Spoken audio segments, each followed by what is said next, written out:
सर्वप्रथम दार्शनिक स्वरूप परमात्मा श्रवण भगवान महावीर स्वामी जी के पावन श्री चरणों में वंदन नमन। आचार्य सम्राट परम पूज्य गुरुदेव श्री शिव मुनि जी महाराज साहब, आगम ज्ञाता आगम पुरुष परम श्रद्धेय उपाध्याय भगवान श्री जितेंद्र मुनि जी महाराज साहब, आगम ऑनलाइन कक्षा के प्रणेता पूज्य उपाध्याय परम श्री रविंद्र मुनि जी महाराज साहब एवं रत्नाधिक साधु साधु वृंद के चरणों में मेरा कोटि कोटि वंदन। हम सब निरंतर गुरुदेव के मुखारविंद से जिनवाणी का लाभ ले रहे हैं और गुरुदेव के प्रति अपनी कृतज्ञता हम किन शब्दों में व्यक्त करें जो नित्य प्रति आगम वाचना का हमें लाभ प्रदान कर रहे हैं। तो आज गुरुदेव हमें आगम वाचना का लाभ दें, उससे पूर्व हम सभी गुरु वंदना द्वारा अपने आराध्य उपाध्याय पर्वत को वंदन करेंगे।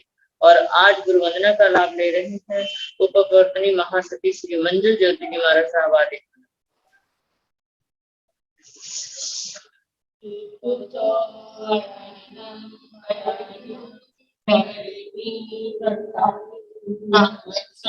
सत्कारे भी सम्माने भी कल्याण मंगलम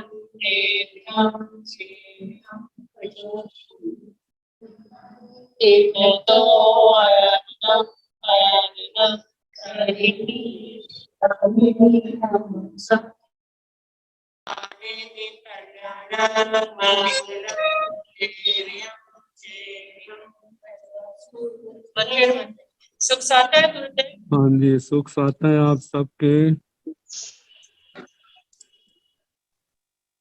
आचार्य सम्राट ध्यान योगी डॉक्टर पूज्य श्री शिव मुनि जी महाराज साहब के मंगल आशीर्वाद से और उपाध्याय पर्वत पूज्य गुरुदेव श्री रविंद्र मुनि जी महाराज साहब कुशल मार्गदर्शन में ऑनलाइन क्लासेस हमारी चल रही है और निरंतर आगम वाचना हमारे परम श्रद्धेय गुरुदेव उपाध्याय पर्वत हमें प्रदान कर रहे हैं। यह आगम वाचना निर्विघ्नता से चलती रहे, इसलिए प्रतिदिन साधु साधु वृंद द्वारा तपश्चर्या चल रही है और आज जिनकी तपश्चर्या है उनके नाम है लक्ष्मी जी महाराज की शिष्या डॉक्टर श्री प्रज्ञा जी, महासाध्वी श्री जगदीश मती जी महाराज की शिष्या दिव्य साधिका उपवर्तनी महासाध्वी श्री रमेश कुमारी जी महाराज, प्रवचन भास्कर महासाध्वी श्री संतोष कुमारी जी महाराज, परम तपस्विनी महासाध्वी श्री समाज जी महाराज, नेपाल गौरव डॉक्टर पूजा ज्योति जी महाराज साहब की शिष्या साध्वी पूनम जी महाराज साहब का व्रत है, साध्वी श्री करुणा जी महाराज उपाध्याय पर्वत अनुयोग प्रवर्तक कन्हैया लाल जी महाराज साहब कमल के शिष्य तपो के श्री संजय मुनि जी महाराज साहब का उपवास है, साध्वी श्री जय ज्योति जी महाराज उत्तर भारतीय प्रवर्तक पूज्य श्री विनय मुनि जी महाराज साहब 20 के उपवास, उपाध्याय पर्वत अनुयोग प्रवर्तक पूज्य श्री कन्हैया लाल जी महाराज साहब कमल के शिष्य, दिवाकर दीपिका संस्थारा साधिका गुरुणी मैया शांता कुमारी जी महाराज की शिष्य तप चंद्रिका मनीषा जी महाराज साहब का आयुष तप है, परम पूजनीय महासाध्वी श्री राम कुमार जी महाराज साहब की शिष्या महासाध्वी श्री ज्ञान प्रभा सरल महाराज साहब का आज आयुष तप है। इस तरह आज हमारे साधु वृंद द्वारा तपश्चर्या चल रही है। तपश्चर्या करने वाले सभी साधु साधु वृंद को मैं बहुत बहुत शिक्षाता पूछता हूँ और उनकी तपस्या की अनुमोदना करता हूँ। अब मैं गुरुदेव आगम ज्ञाता आगम पुरुष उपाध्याय भगवान श्री जितेंद्र महाराज साहब से मैं करबद्ध प्रार्थना करूंगा कि हे गुरुदेव, हे ज्ञानदाता, ज्ञानवाणी का दान देकर हमें लाभान्वित करे। पूज्य उपाध्याय भगवान श्री जितेंद्र मुनि महाराज। नमो अरिहंताण, नमो सिद्धाण, नमो आर्याण, नमो उवध्यायाण, नमो लोय सब साहुण, ऐसो पंच नमोकारो सब पावकणासन, मंगलानंद संदेश परमं हवै मंगलम।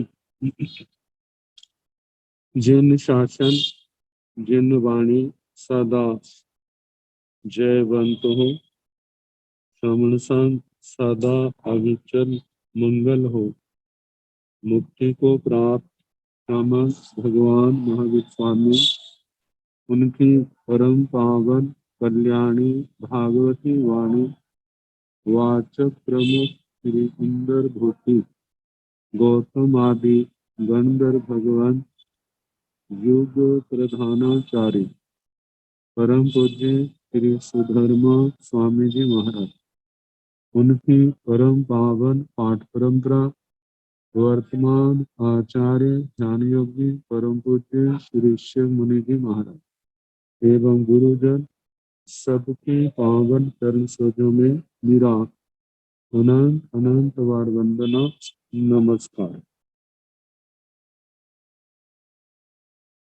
आगम परिषद में विराजमान श्रेष्ठ मुनिराज, अन्य मुनिवृंद, परम आदरणीय भगवती स्वरूपा महासाध्वियां जी, श्री आचारण सूत्र की वाचना प्रारंभ है।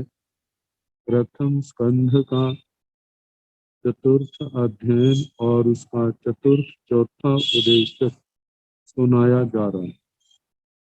कल हम सुना रहे थे नित्य ही कली छिन्ने ही आयान सोय गढ़िए वाले अगोछिन्न बंधने अनभिकंत संजोए तमंसी अभिजानाओ आन आए लंबो नथी त्रिवेणी। पिछले सूत्र में वर्णन आया था जो आत्मा ब्रह्मचर्य में वास करने वाला है, कर्मों के दलिकों को संयम और तप की सम्यक आराधना से धुन रहा है, ऐसा पुरुष मोक्ष जाने के योग्य है। वह वास्तव में वीर है, वह लोगों के लिए आदरणीय है, ग्रहण करने योग्य, अनुसरण करने योग्य, श्लाघनीय है। अब इस सूत्र में बताया जा रहा है कर्म गति आत्मा की कितनी विचित्र है। कितने जीव तो इस मोक्ष मार्ग में आगे से आगे इसी गति से बढ़ते बढ़ते साधना के चरम शिखरों का स्पर्श करते, घनघाती कर्मों को क्षय करके केवल ज्ञान, केवल दर्शन के अधिकारी बनते। अघाती कर्मों के क्षय होने पर वे सिद्ध गति को भी प्राप्त करते। लेकिन कितने एक जीव ऐसे होते हैं संयम मार्ग पर तो प्रारंभ में बड़े उत्साह से चलते हैं, उनके ज्ञान में, दर्शन में, चारित्र में, तप में किसी प्रकार की कमी दिखाई नहीं देती, उनके उत्साह में कोई कमी दिखाई नहीं देती। लेकिन इसी साधना काल में पूर्व जन्म जन्म का कोई अर्जित पाप कर्म ऐसा उदय में आता है जिसके कारण से वे आत्माएं भ्रमित हो जाती हैं। भ्रमित होने के कारण से वह मोक्ष मार्ग से भटक जाती है। जैसे हम भगवती सूत्र में जमाली जी का जीवन चरित्र देखते हैं, कितने त्याग से, वैराग से, उत्साह से उन्होंने संयम दिया। 500 व्यक्तियों के साथ उन्होंने संयम दिया। कबीर मुनिराजों के चरणों में 11 अंगों का अध्ययन किया।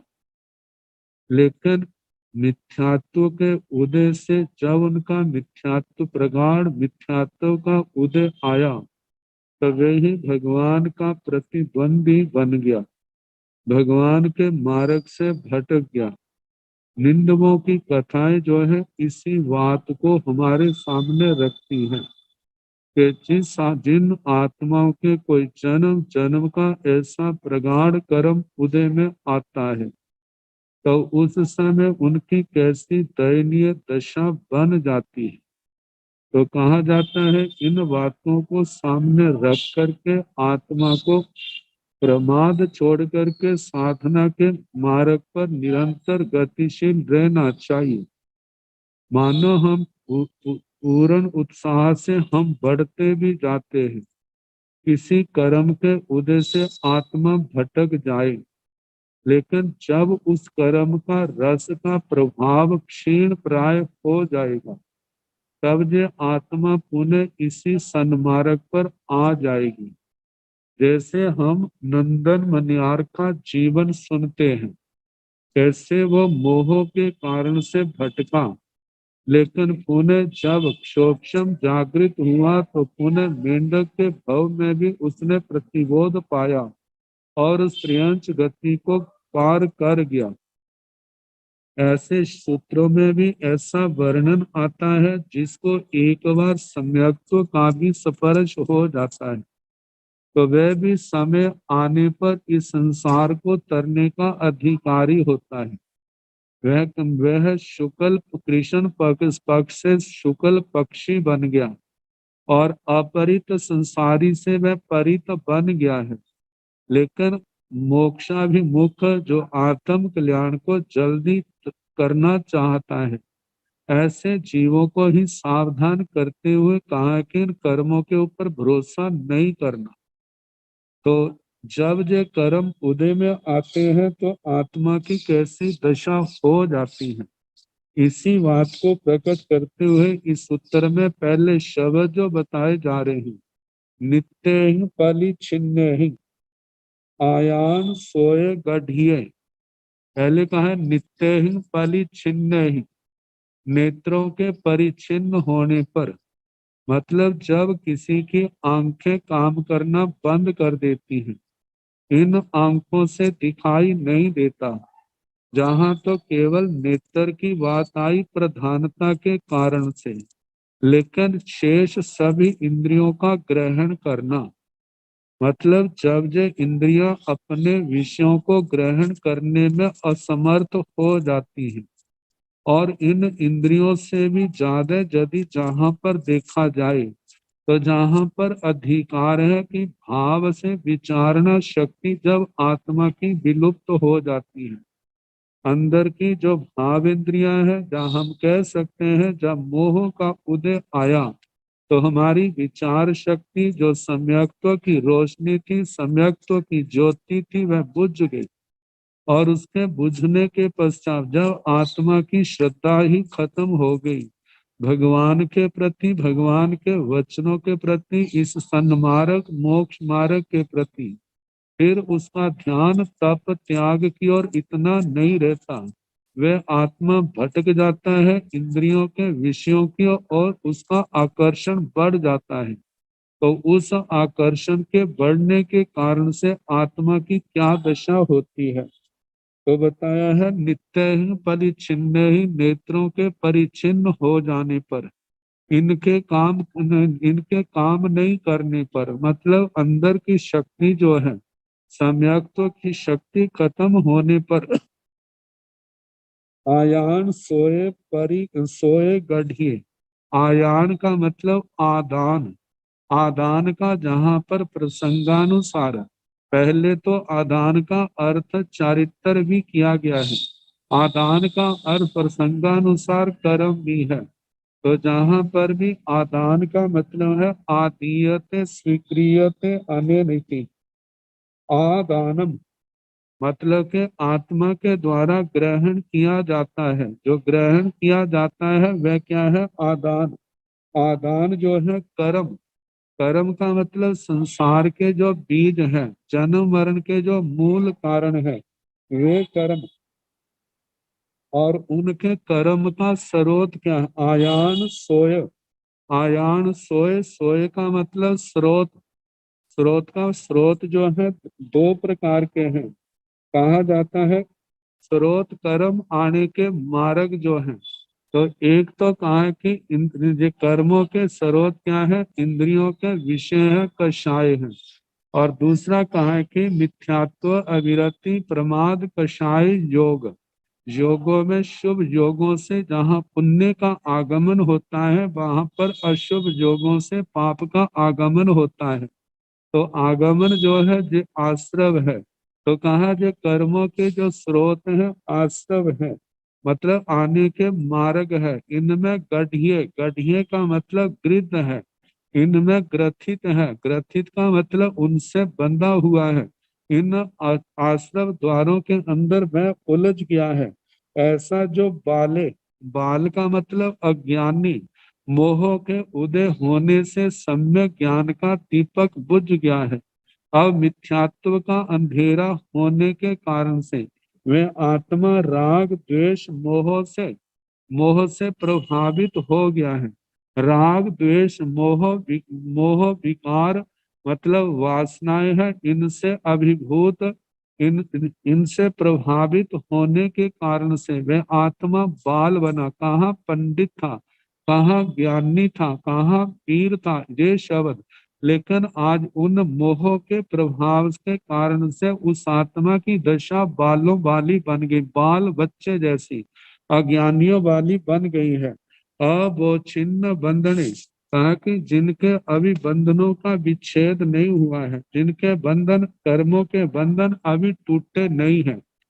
अनाभिकांत संजोय, जिसने अपने संजोगों को लांगा नहीं है। संजोग दो प्रकार के बताए थे, एक बाह्य जो है धान्य धान्य हिरण्य सोना चांदी आदि, पुत्र के पुत्र पत्नी परिवार आदि जे है, और दूसरा दूसरा आगे है असंयम।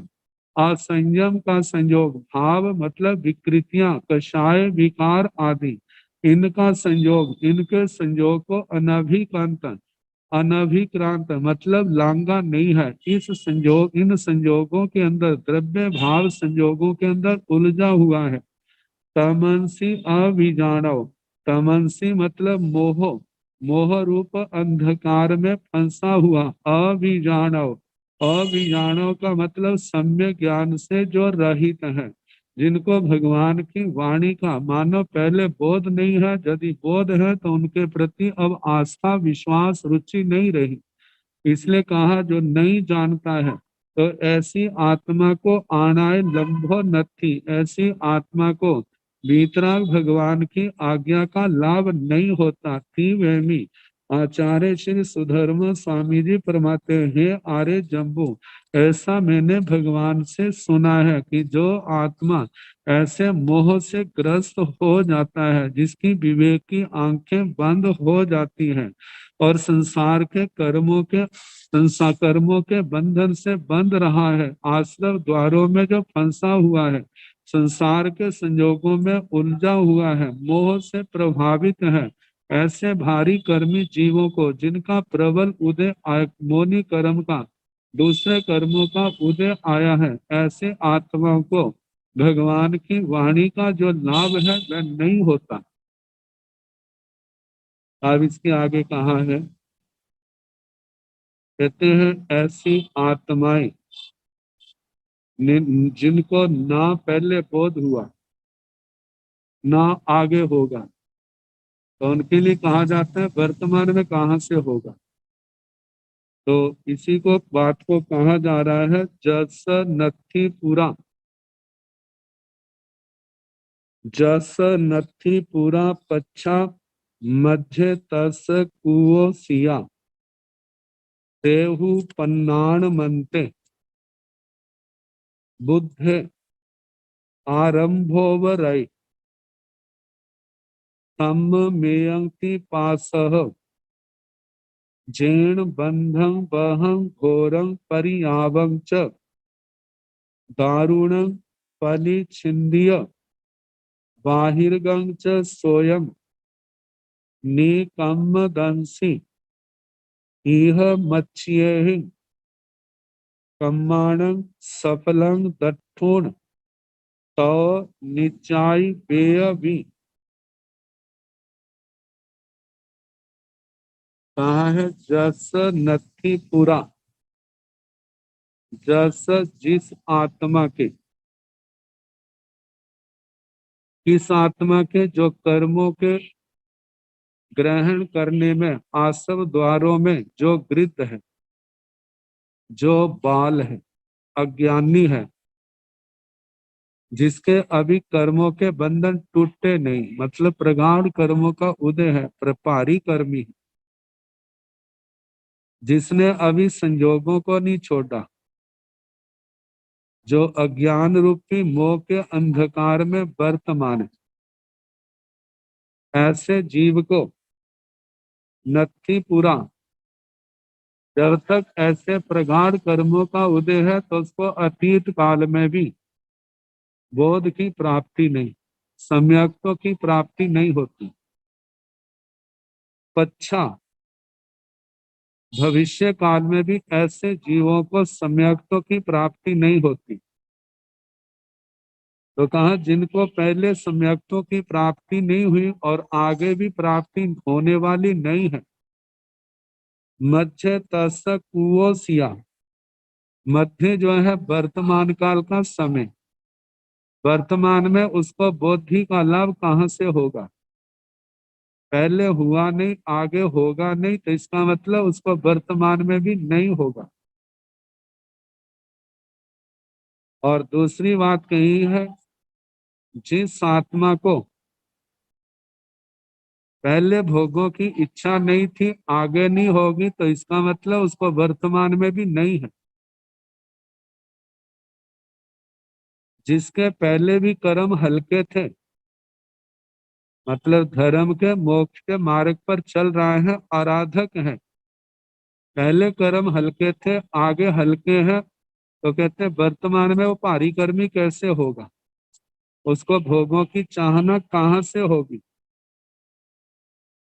तो कहा कि ऐसे व्यक्ति सेहु पन्नाण मनते, जिन्होंने भोगों की इच्छाओं को छोड़ दिया है।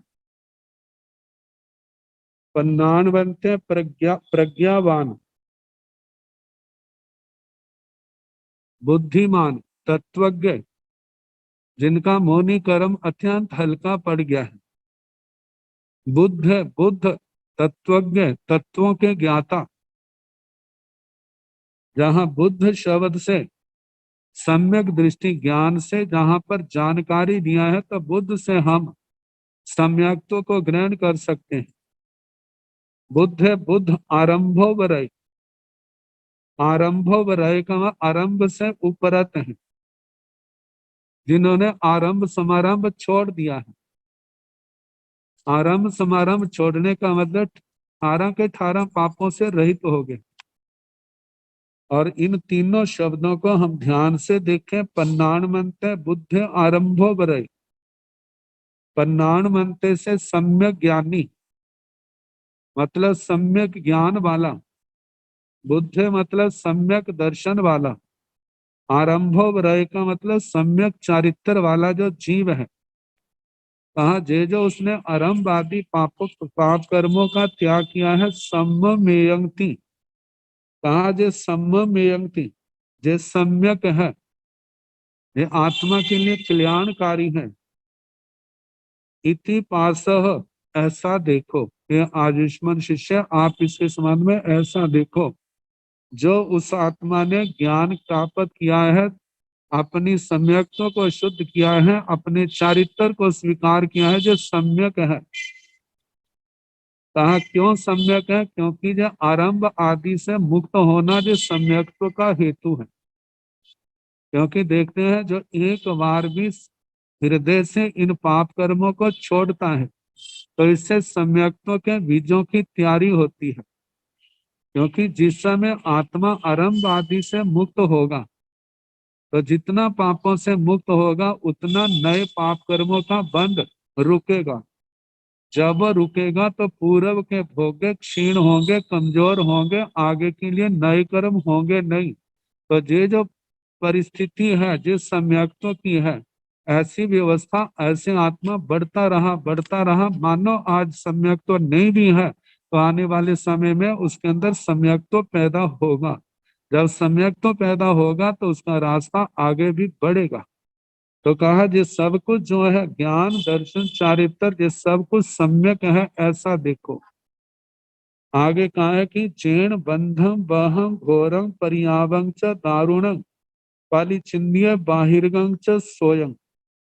कहा जिस आरंभ समारंभ से आत्मा आरंभ समारंभ को क्यों छोड़ता है, आत्मा 18 पापों को क्यों छोड़ता है, आत्मा मोक्ष मार्ग में क्यों चलता है, इसके संबंध में बताया है। जीर्ण जिससे बंधन, आत्मा को बंध का सामना करना पड़ता है।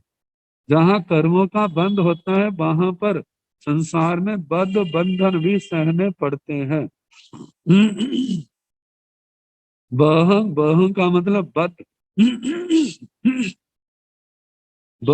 बद्ध, घोरंग परिआवंच और घोर परिताप। नरक गति में, त्रयंच गति में जो पाप कर्म किए हैं, उन पाप कर्मों के कारण से इन दुर्गतियों में जब जाना पड़ता है, त्रयंच गति में देखें वहां पर बद, बंधन, भूख, प्यास, सर्दी, गर्मी, ऐसे कितने कष्ट उस आत्मा को भोगने पड़ते हैं। नरक गति में जाता है तो आगमों की आंखों से देखते हैं तो वहां पर कितने भयानक, जिनका कोई आर पार नहीं है, ऐसे दुख इस आत्मा को भोगने पड़ते हैं। तो कहा बंधन, बंधन, बद्ध, घोर परिताप, घोर दुख, दारुण और अत्यंत दारुण भयानक। बाहिरंग च सोयं, कहा जो बाहर के स्रोत हैं, कर्म बंधन के रास्ते हैं, बाहर के स्रोत जो है, इसको हम कह सकते हैं जैसे जितना भी संसार के कर्म बंध के कारण है, संसार के धन धान्य, सोना चांदी, के जितनी संपत्ति है, परिवार है, और उसके साथ जो कषाय है, विकार है, ये सारे के सारे क्या है, कर्म बंध के कारण है। ये सारे स्रोत हैं, आश्रय द्वार है, बाहर के हैं चाहे आभ्यंतर है, इन सब का कहा दुखों से यदि बचना है, जो बंध है, बद्ध है, घोर परिताप है, तो इनसे बचना है। जो भयानक, जो बाहर के स्रोत, आभ्यंतर स्रोत, इनका परिच्छेदन करना होगा, परिच्छिंदीय, इनका छेदन करके। आगे कहा है निकम्म दंसी, निकम्म दंसी के संबंध में कहा निष्कर्म दर्शी, निष्कर्म दर्शी, निष्कर्म दशा एक वह है मोक्ष, कर्मों से रहित अवस्था। दूसरा निष्कर्म, जो आत्मा को निष्कर्म बनाने वाला है, वह अवस्था कौन सी है, वह आराधना कौन सी है, संबर निर्जरा की है। तो निष्कर्म दर्शी इन अवस्था, सिद्ध अवस्था को देखने वाले और उस अवस्था को प्राप्त करने में जो आत्मा के लिए सहायक है, संबर और निर्जरा, उनकी और जिनका ध्यान लगा है, उनकी और जिनकी नजरें टिकी हैं और उस पर गतिशील हैं। कहा कि यह मच्छिया इस संसार में मनुष्यों के मध्य में क्या देख करके, कर्माणं सफलम दट्ठुन, जो कर्म आत्मा के द्वारा बांधे जाते हैं, इनका परिणाम भोगना पड़ता है, ये फल, इनका फल का सामना करना पड़ता है। कहा कि एक कर्म तो जो है, जो आत्मा को भोगने ही पड़ते हैं, लेकिन एक कर्म ऐसे हैं यदि आने वाले समय में आत्मा को समझ आ जाए, धर्म के मार्ग पर आ जाए, तो वह उनको धर्म की आराधना से, संयम तप की साधना से उन कर्मों को काट देता है। लेकिन कर्म बांधे हैं, उनका फल तो है ही, ये बात अलग है, किसी का फल भोगना ही पड़ता है और किसी को साधना आदि के द्वारा काटा जा सकता है। तो कहा इन बातों को जान करके, तो निचाई बेयवी, बेयवी का मतलब वेद वित्त, तो उस कर्म के बंध से निचाई निकल जाता है। वेदविद का मतलब वेद, जिसके द्वारा जीव अजीवादि तत्वों को, संसार को, मोक्ष को, इन सबको जाना जाता है, वह क्या है, वेद है, आगम है, वो आगम है। और उन आगमों को जानने वाला जो साधक है, तो जाई, उसके पश्चात वे संसार से, कर्मों के स्रोत से पृथक हो जाता है। मतलब निष्कर्म दर्शी आत्मा कर्मों के स्रोत से निकल जाता है, सकाम व अकाम निर्जरा से कर्मों को नष्ट कर देता है।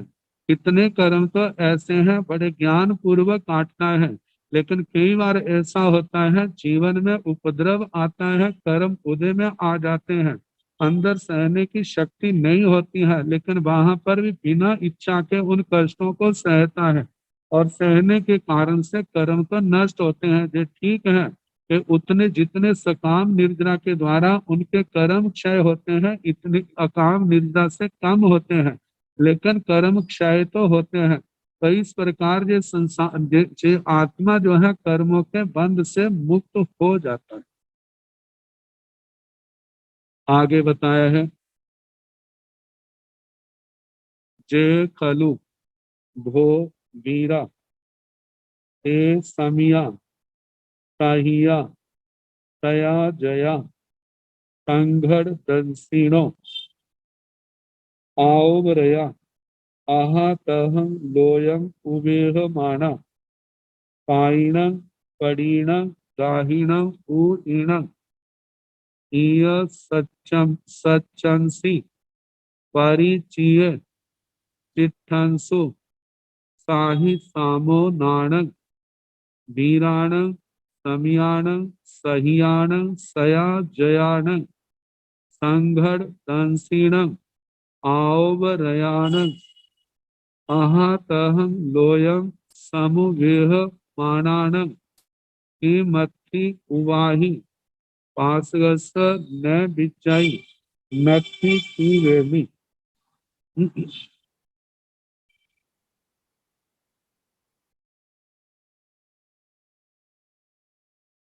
अब इस सूत्र में कहा है जे फलु भो वीरा, फलु निश्चय ही, भो संबोधन अर्थ में है, जे जो लोग, वीरा वीर, कर्मों के बंधनों को तोड़ने में जो समर्थ है, जो आत्मा इंद्रियां और मन को जीतने वाले हैं, इस मोक्ष मार्ग पर चलने वाले हैं, ऐसे आत्म विजेता वीर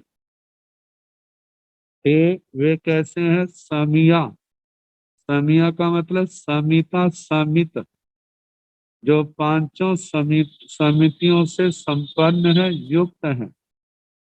साहिया, जो सहित है। सम्यक ज्ञान दर्शन चारित्र, इस अध्यात्म संपदा से संपन्न है, जो आत्माएं सहिष्णु है।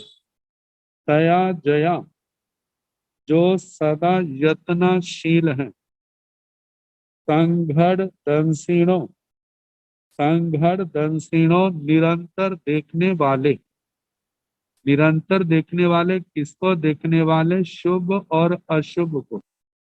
अशुभ से बचते हैं, जो कर्म बंधन का मार्ग है उससे बचते हैं, और जो कर्म काटने का संवर्ग निर्जना का मार्ग है उस ओर अपनी गति करते हैं, उस ओर प्रवृत्त होते हैं। आवरया, जो कर्मों के बंधन से आश्रम द्वारों से उपरत हैं, विरत हैं।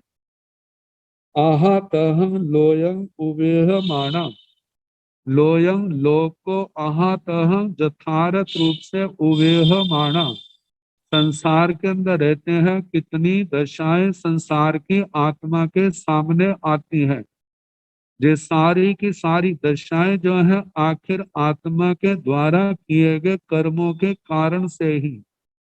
तो वे जो संसार के जो दृश्य है वो राग के, कई राग के कारण है, कई द्वेष के कारण है। तो वो राग द्वेष के कारण होने के कारण से जो उनकी उपेक्षा करते हैं, उस ओर से अपना ध्यान हटाने वाले, ताकि पाइणं परीणं दाहिणं उइणं, पाइणं पूर्व दिशा, परीणं पश्चिम, दाहिणं दक्षिण दिशा, उइणं उत्तर दिशा। इन दिशाओं में इय इति सच्चंसी परिचय। सच्चंसी का मतलब सत्य में, सत्य का जो अर्थ है रितम, जो सत्य है संयम। इस संयम में, इस मोक्ष मार्ग में परिचय परिचित, परिचित कौन होता है? जो निरंतर इनसे संपर्क रखने वाला है।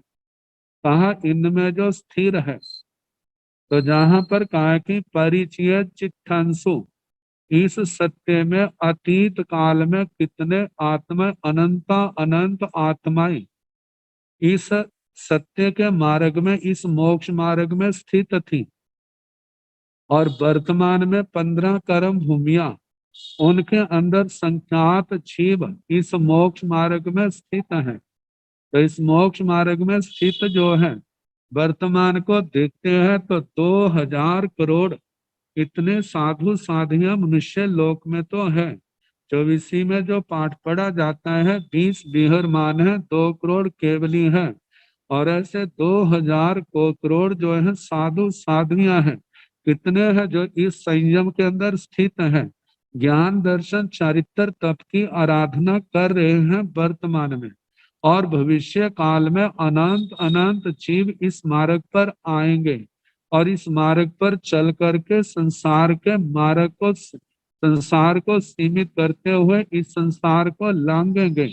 मतलब अनंत जीव अतीत में हुए हैं, संख्यात जीव वर्तमान में है, अनंत जीव भविष्य काल में होंगे। कहते हैं जितने अतीत में हुए हैं, वर्तमान में है, आने वाले समय में होंगे। कहा उन सब का जो अभिप्राय है, कहा कि साहिस्सामो नाणंग, वह ज्ञान, ज्ञान का मतलब उनका जो अभिप्राय है उसको मैं आपको कहूंगा।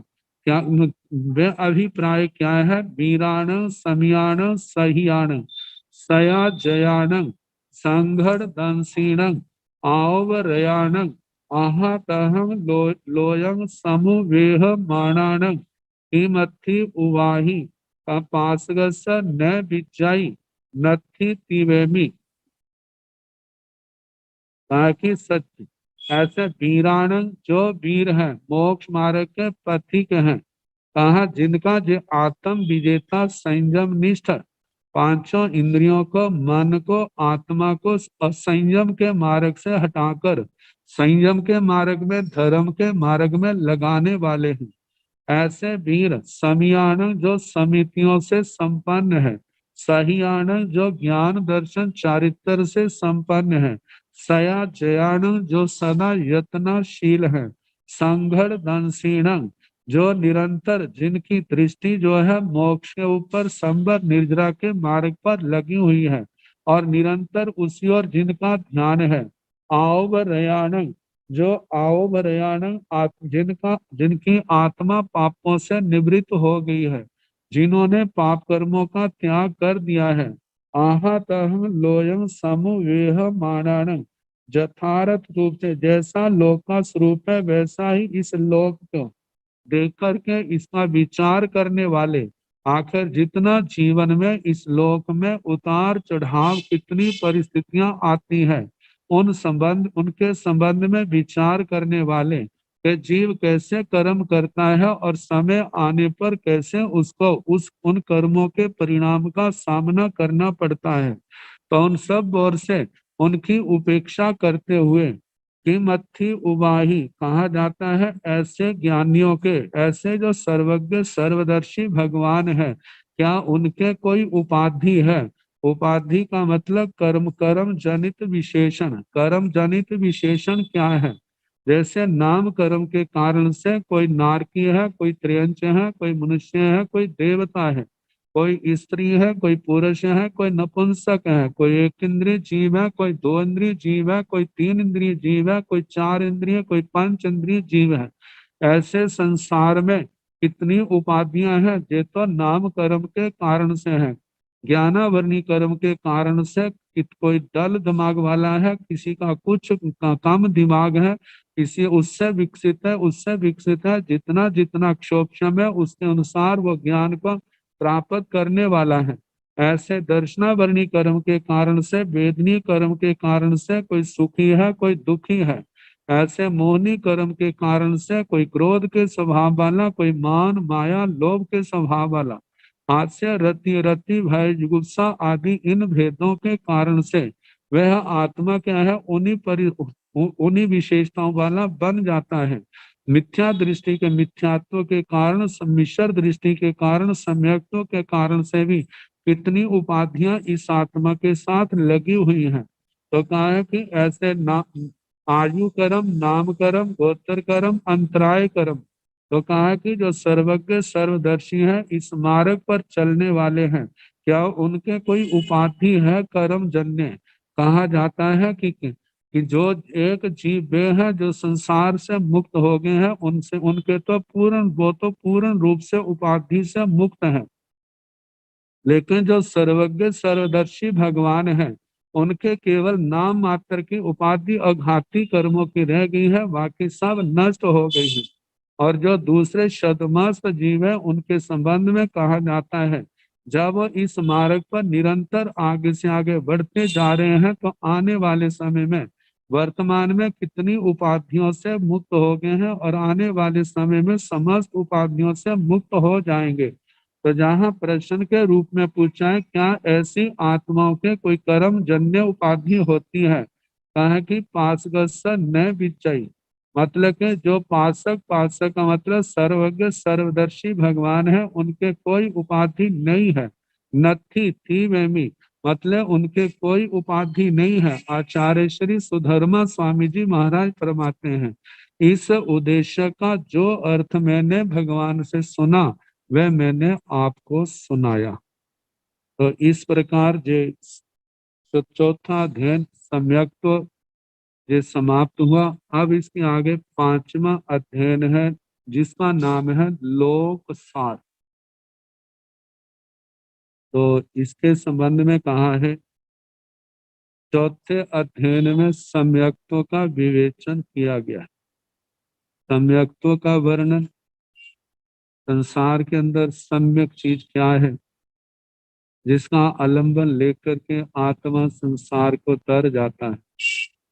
भगवान का ये संदेश, किसी का वध नहीं करना, किसी को मारना नहीं, किसी को अपने अधीन नहीं बनाना, और कैसे कैसे लोगों को समझाया है। और उसके बाद कैसे आत्मा जो है उदय भाव को छोड़ करके अपना संयम तप की आराधना करते हुए उस सिद्ध गति की ओर बढ़े, इसमें जरा भी प्रमाद ना करे। प्रमाद जो है आत्मा के लिए कितना भयानक है, अनेक दृष्टांतों के माध्यम से जो बताया गया कि जिस जिस आत्मा ने प्रमाद किया कैसे संसार में भटकना पड़ा। नंदी सूत्र में भी कहा है कि अनंत जीव इस द्वादशांगी वाणी की आराधना करके तर गए, वर्तमान में तर रहे हैं, और अनंत जीव तरेंगे। और इसकी विराधना करके अनंत जीवों ने संसार को बढ़ाया, और वर्तमान में विराधना करके बढ़ा रहे हैं और आगे बढ़ाएंगे। यदि देखा जाए तो विशेषता तो आराधकों की है, विराधक तो आत्मा अनादि काल से रहा है। तो हमारे जीवन में विराधकता का जो कलंक है वो मिटे और हम आराधक इस गौरवपूर्ण स्थान को पाने के अधिकारी बने। इसलिए भगवान ने स्थान स्थान पर प्रमाद छोड़ करके अपने जीवन के एक एक क्षण को संयम तप की आराधना से सफल बनाने का उपदेश दिया है। तो बताया है सम्यक्त्व के बाद सम्यक चरित्र का स्थान है, क्योंकि सम्यक दर्शन का महत्व जो है चरित्र के विकास में है। इसलिए लोक में चरित्र ही सार रूप में माना गया है। और इस अध्ययन का नाम भी क्या है? लोक सार। लोक में सार क्या है? कि उस सार को पहचानने और अपने जीवन में उसको लाने का हम प्रयास करें। और देखा जाए तो उन्हीं जीवों का जीवन धन्य है जिनके जीवन में जो सार आ गया है, और जो सार ही इस आत्मा को संसार से तारने में समर्थ है। इस सार की आराधना से ही आत्मा पुराने कर्म नए कर्मों के बंध को रोकेगी और पुराने कर्मों के बंध को तोड़ेगी, और आत्मा कर्मों के बंधन से मुक्त होकर के इस संसार सागर को पार करने का अधिकारी होगा। निर्युक्तिकार की गाथा जहाँ पर बताते हुए कहा कि लोगस उको सारो तस्य सारस को हवई सारो तस्य सारो सारंग जय जाना से पुच्छियो साह। साह में जहाँ है लिखा है में आना चाहिए। गुरुदेव इस 14 राज्यों लोक का सार क्या है तथा उस लोक के सार का सार तत्व क्या है एवं उस सार का भी सार तत्व क्या है, उसका समाधान करते हुए वृत्तिकार कहते हैं लोग सारो धम्मो। इस लोक में यदि सार है तो वो धर्म है। धर्म अनुशासन, धर्म सार है। धर्म का सार जो है वो ज्ञान है, क्योंकि धर्म का पूर्ण बोध हमें ज्ञान से ही तो होगा। ज्ञान जो शास्त्रों की बातें हैं जो आत्मा को कदम कदम पर सावधान करती है। तो कहा धर्म का सार ज्ञान है, और ज्ञान का सार जो है वो संयम है। जैसे उत्तर कृतांग सूत्र में आता है, एवं को नाणीनो सारंग जन्म हिंसाई किंचन।